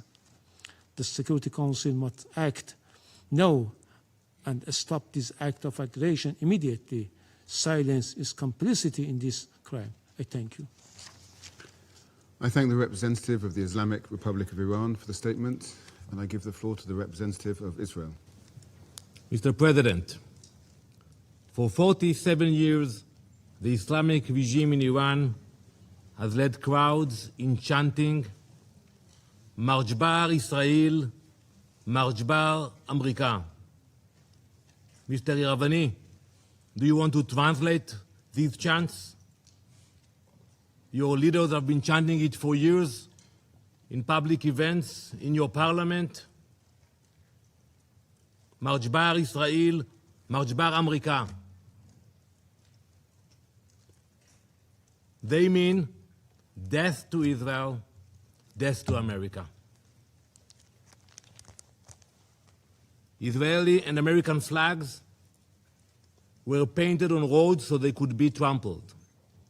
Our flags were burned in public squares. This is not the anger of our radical fringe. It is state-sanctioned hatred.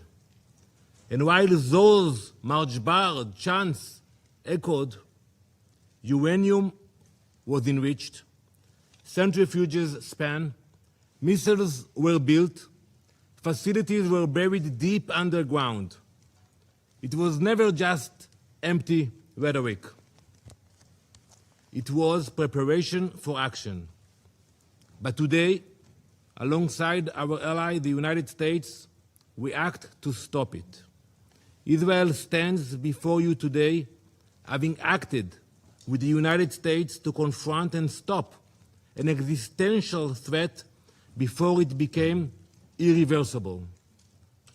The operation targets nuclear infrastructure, ballistic missile sites, the machinery of repression that fuels terror across our region. We did not act of impulse. We did not act of aggression. We acted out of necessity because the Iranian regime left no reasonable alternative. This joint effort will continue for as long as the threat remains. We thank President Trump and acknowledge the close cooperation between Israel and the US, which has brought the alliance between our countries to an all-time high in peace and in war. Let us be clear about what we are confronting. This regime has built nuclear weapons in blatant disregard of international law and UN resolutions. It has brutally murdered its own citizens and crushed dissent. It's happened now as we speak in cities in Iran. It has expanded missile arsenals and armed proxies across the region. It has openly declared its intention to erase Israel from the map. Now, as it faces consequences, it is launching missiles and drones across the region, endangering the UAE, where a Pakistani citizen, unfortunately, was killed. Jordan, Kuwait, Bahrain, Qatar, Iraq. As we speak, in the last hour, a rocket targeted the city of Tel Aviv. Civilians, they don't target military bases. Civilians struck a building in Tel Aviv. An innocent woman was killed and 21 people were injured. This is a regime that destabilizes wherever it reaches. It spreads violence outward while crushing freedom at home. It is not reacting. It is expanding. It is a machinery of radicalism that does not recognize borders. Mr. President, diplomacy was exhausted.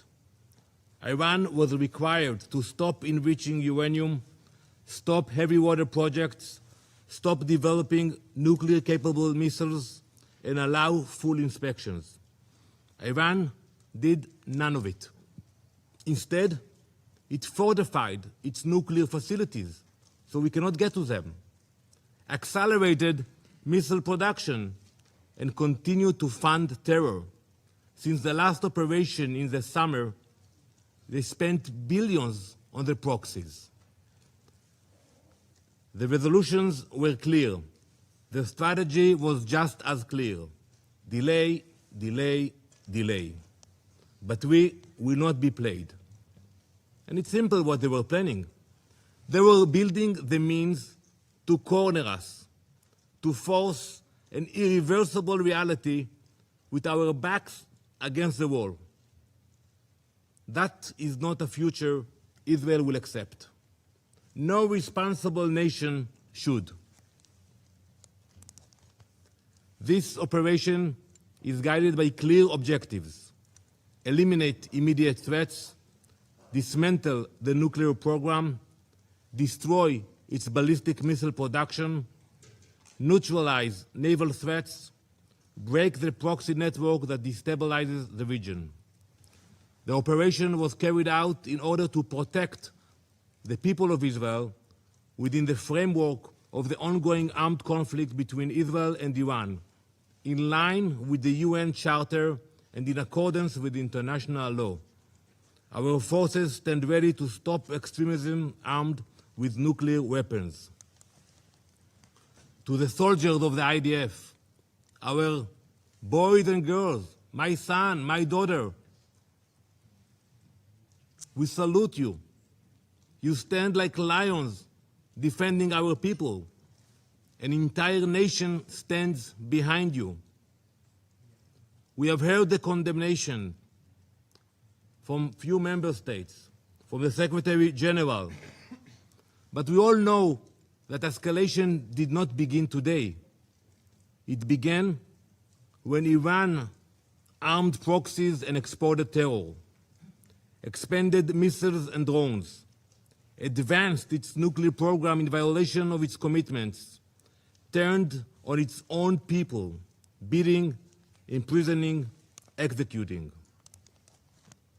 Where was the outrage of the UN? Where were the consequences? Now, Israel acts to prevent an irreversible threat, and the condemnation is immediate. This is the definition of hypocrisy. Some call this aggression. We call it necessity. We call it survival. Mr. President, history has taught us never to ignore those who openly call for our destruction. When a regime says it will destroy Israel, when it chants death to Israel, when it promises to wipe Haifa and Tel Aviv off the map, we believe it. We genuinely believe it when we see those hundreds of ballistic missiles that they are launching to Israel. We believe the threats. We do not ignore them. We do not gamble with our survival. We act. Now let me address the brave people of Iran. You are not our enemies. This operation is not directed at you. It is directed at a regime that has silenced you, imprisoned you, and invested in missiles and uranium while your economy suffers. You deserve better. It is this regime, the Basij, the Revolutionary Guard, who have dragged your country into isolation. The world does not fear a free Iran. It fears a radical regime armed with nuclear weapons and driven by extremism. Your future should not be defined by those who chant for death. As President Trump has said, the Iranian people deserve dignity, security, and the chance to shape their own destiny. We are thinking about you. You are seen. You are not alone. The future of Iran belongs to its people. We stand with you. Mr. President, this week, Jewish families all around the world celebrate Purim. Many Israelis will do so now in a bomb shelter. The story of Purim happened more than 2,500 years ago, in the same place, in ancient Persia. An evil minister by the name of Haman sought to wipe out the Jewish people. And it began with words, with chants. It became a decree. It could have become a genocide. But Queen Esther refused to remain silent. She stepped forward. She spoke up. She acted before it was too late. That is the lesson we learned. It is not only an ancient lesson, it is a modern one. Last week, I stood at the gates of Auschwitz with dozens of UN ambassadors. We stood in a place that shows what happens when radicalism and extremism grows and no one stops it in time. Before the Holocaust, some leaders, serious leaders, believed that they could calm aggression with concessions. They were completely wrong. Giving in did not stop evil. It strengthened it. Winston Churchill understood what Queen Esther understood long before him. When destruction is declared and weapons are being prepared and assembled, leaders must act. Not later, now. Today, President Trump and Prime Minister Netanyahu understand that same lesson. For decades, the Iranian regime has built missiles, enriched uranium, armed proxies, and spread terror far beyond its borders. This regime is not only Israel's enemy. It is an enemy of stability, an enemy of every peace-loving nation. In this joint operation, Israel and the US are acting together, not because we see conflict, because we refuse to ignore declared destruction. We are stopping extremism before it becomes unstoppable. We will ensure that no radical regime armed with nuclear weapons and ballistic missiles can threaten our people or the entire world. Thank you, Mr. President. I thank the representative of Israel for the statement.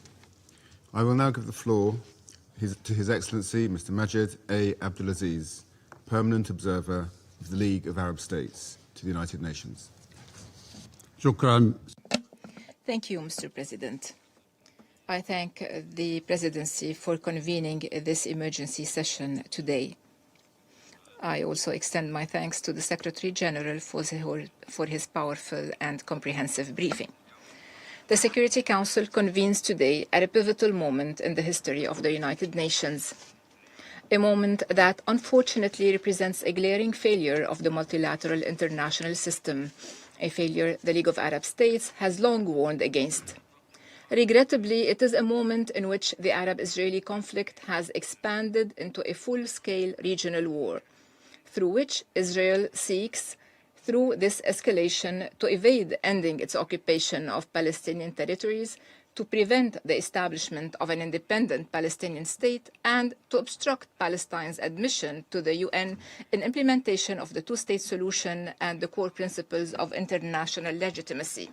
Israel has done so by expanding the scope of its brutal military aggression against the Palestinian people in Gaza and the West Bank, by intensifying its efforts to annex the West Bank, and through repeated military attacks on Syria, Lebanon, Yemen, and Iran, all in a misguided attempt that is categorically rejected both regionally and internationally to impose Israel's hegemony on the Middle East by using military means.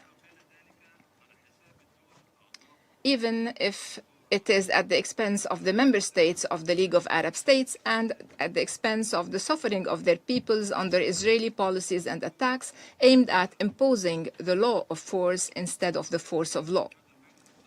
At the Council's previous meeting on this item last week, the Foreign Minister of Israel, the occupying power, made extremist religious assertions, thus offering clear evidence of the arrogance of Israel, which seeks to impose its own extremist religious interpretation on the word, claiming that all Palestinian land, including the West Bank, which cannot be annexed under President Trump's plan and under Security Council's Resolution 2803, all this Palestinian land has belonged to Israel for thousands of years. Such claims reflect an unmistakable contempt for the legal, historical, and foundational principles upon which international legitimacy have been built in this Council and in this organization. Despite the announcement 2 days ago in Geneva that negotiations between the United States and Iran on the Iranian nuclear file has made some progress, Israel has blatantly disregarded all these developments in pursuit of narrow, self-serving interests. It has launched a wanton military attack at dawn today against the Islamic Republic of Iran, claiming that the attack was intended to prevent Iran from acquiring nuclear weapons. At the same time, Israel itself refuses to join the Nuclear Non-Proliferation Treaty. It refuses to subject its nuclear facilities to the IAEA's comprehensive safeguards regime, and it refuses at the same time to attend the United Nations Conference on the establishment of a Middle East zone free of nuclear weapons and other WMDs. That conference, held for the 7th consecutive year at the United Nations last November, with the active participation of the Islamic Republic of Iran in all its sessions, and with the continued boycott of Israel and one permanent member of this council. This Israeli boycott of this important conference is clear, although the conference seeks to achieve the same goal, which is to eliminate the ambiguous nuclear capabilities, both Israeli and Iranian. And this Israeli stand reflects the fact that Israel wants to remain the only state acquiring ambiguous nuclear capabilities in the Middle East and capable of producing nuclear weapons, which is something that Middle East countries cannot accept. Mr. President, despite all the above, the clear escalation among all parties amounts to a cowardly and unjustified military assault by the Islamic Republic of Iran on several Arab states that are members of the League of Arab States. This escalation threatens to widen the scope of the military conflict and risks igniting a full-scale regional war. The General Secretariat of the League of Arab States have issued an official statement from which I quote: "The General Secretariat of the League of Arab States strongly condemns the Iranian attacks on the State of Qatar, the Kingdom of Bahrain, the State of Kuwait, the United Arab Emirates, and the Hashemite Kingdom of Jordan." And I add the Kingdom of Saudi Arabia, Syria, and Lebanon. These missile attacks constitute a blatant violation of the sovereignty of states that advocate for peace and have worked to advance stability and did not participate in the war. The General Secretariat expresses full solidarity with these Arab states in confronting these attacks and affirms its support for any measures they take to defend themselves and to protect their populations. The Secretariat stresses that Arab states have taken clear positions regarding the Iranian crisis by rejecting military action against Tehran. Several Arab states exerted tremendous efforts to further mediation and to prevent the escalation we are witnessing today. The General Secretariat is deeply concerned by the grave dangers posed by the current situation in the region.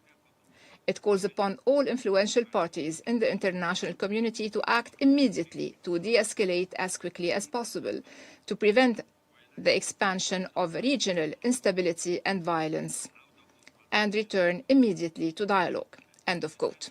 In conclusion, Mr. President, the League of Arab States joins the Secretary General of the United Nations in urging all states to respect their obligations under international law, including the UN Charter, which clearly prohibits the threat or use of force against the territorial integrity or political independence of any state, and prohibits any use of force inconsistent with the purposes and principles of the United Nations, especially when it involves attacking nuclear facilities, which could have catastrophic consequences for entire populations.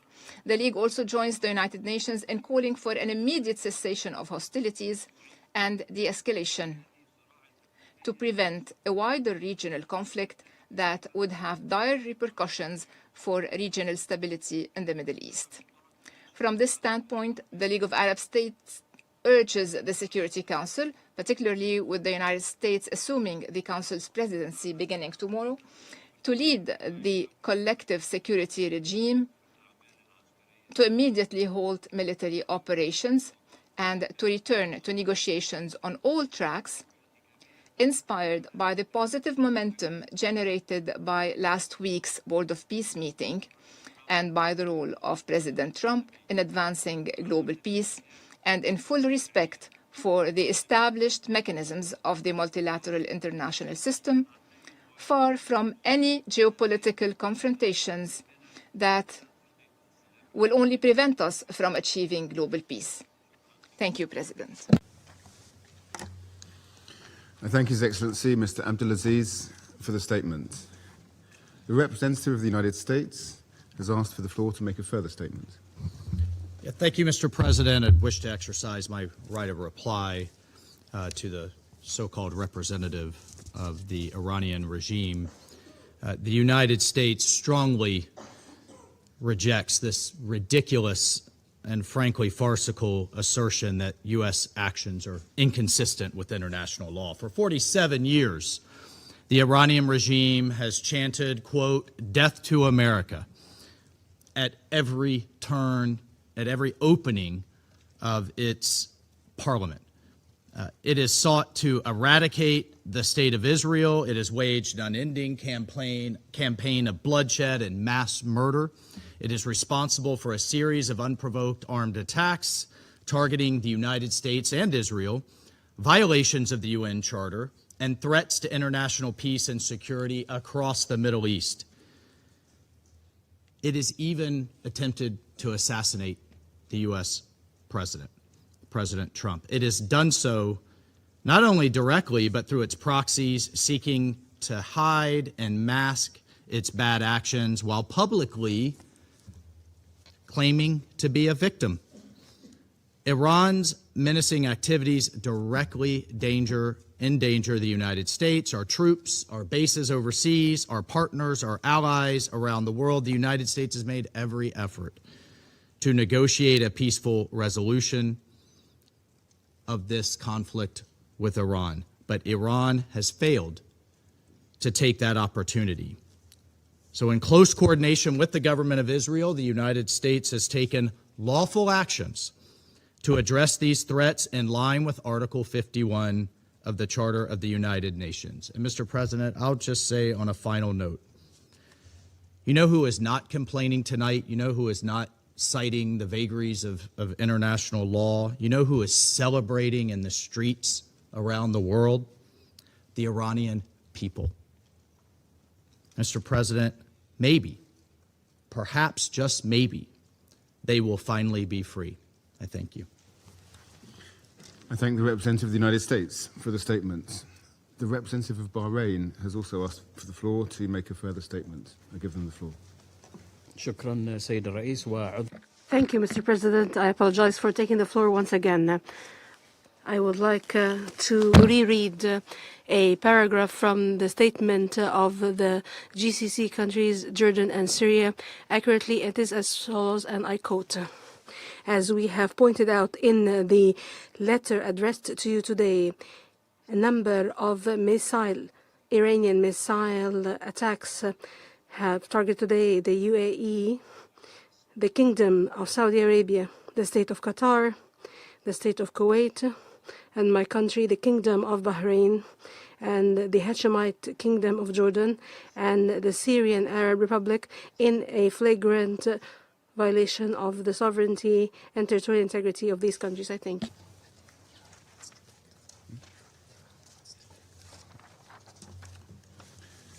I thank the representative of Bahrain for the statement. The representative of Iran has asked for the floor to make a further statement. Thank you. I have one word only. I advise to the representative of the United States to be polite. It will be better for yourself and the country you represent. Thank you. The representative of the United States has asked for the floor to make a further statement. Frankly, I'm not going to dignify this with another response, especially as this representative sits here in this body representing a regime that has killed tens of thousands of its own people and imprisoned many more simply for wanting freedom from your tyranny. Thank you, Mr. President. Okay. There are no more names inscribed on the list of speakers. Before adjourning the meeting, as this is really the last meeting of our presidency in the month of February, I would just like to express my thanks on behalf of the delegation of the United Kingdom to members of the Council, the Secretary General, and members of the Secretariat for all their support this month. The meeting is adjourned.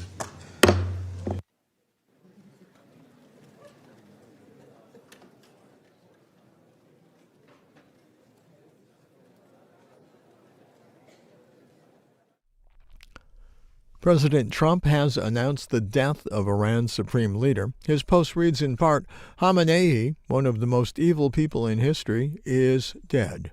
This is not only justice for the people of Iran, but for all great Americans and those people from many countries throughout the world that have been killed or mutilated by Khamenei and his gang of bloodthirsty thugs. He was unable to avoid our intelligence